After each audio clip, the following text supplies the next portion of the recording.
Chegou a hora de colocar arte no quarto da Elisa. Depois de ter rodado 6 países, atendido mais de 600 famílias, criado muitos novos temas, estilos de pintura, ter visto mamães se emocionarem com seus ambientes transformados e estar grávida de 36 semanas, 9 meses, chegou a vez de pintar o quarto da minha primeira filha.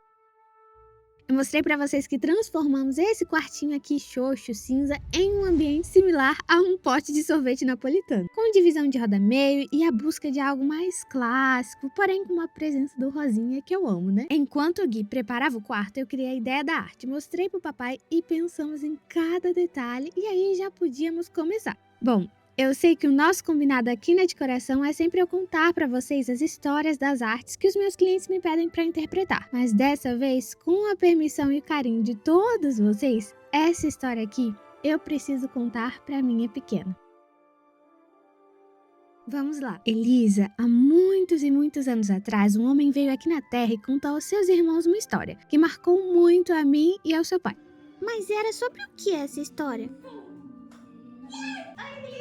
Basicamente, ele ensinou que aqui na Terra Deus nos concede talentos, como se fossem oportunidades ou talvez habilidades, tem vários sentidos. E ele dizia que quando usamos esses talentos da forma correta, sem esconder, sem ter medo de praticá-los, nós conseguimos multiplicar novos talentos. E com isso, cada vez mais poderíamos ter mais, e nossos talentos nos possibilitariam alcançar mais pessoas e fazer coisas cada vez maiores. Por outro lado, se não soubéssemos usar os nossos talentos, eles seriam tomados de nós e entregues a outra pessoa que saiba usar. Você, Elisa, não precisa ter pressa para descobrir quais serão os seus talentos, muito menos se fixar em apenas um deles e passar a vida toda fazendo a mesma coisa. Mas sempre que um chamado em seu coração te apontar um desejo de aprender algo novo, você deve exercitar. E cada novo talento que for se apresentando vai te possibilitar fazer coisas maiores, melhores, mas você vai precisar se esforçar, viu? Não tenha medo de desenvolver seus talentos, minha filha. Dê o seu melhor em todas as fases. E se em alguma delas você não se sentir confortável para seguir, tá tudo bem. Eu e seu pai estaremos aqui para te ajudar. Muitas pessoas nesse mundo vão falar para você que o importante é se dedicar para um concurso, uma prova ou talvez uma faculdade em específico, como se eles te convidassem a buscar um talento. Pode ser uma boa opção se aquele for um talento que tocar o seu coração, porque existem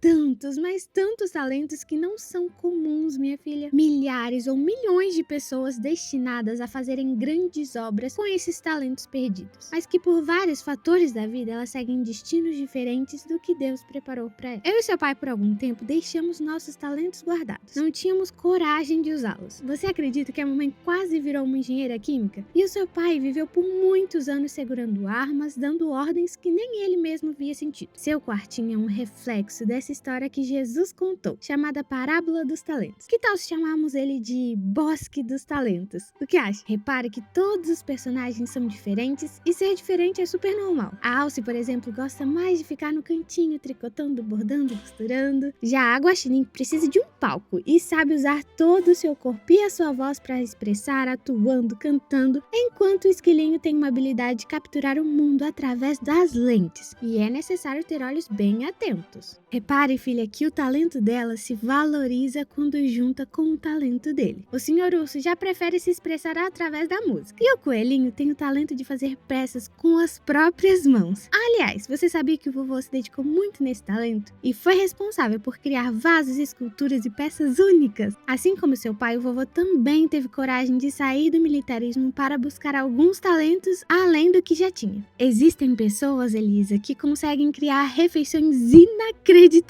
sem usar uma sequer medida. E também tem aquelas que, assim como a sua mamãe, gostam de transformar sentimentos em obras através da arte. Olha que fofo que a Raposinho colocou na tela, no teto e no seu enxoval.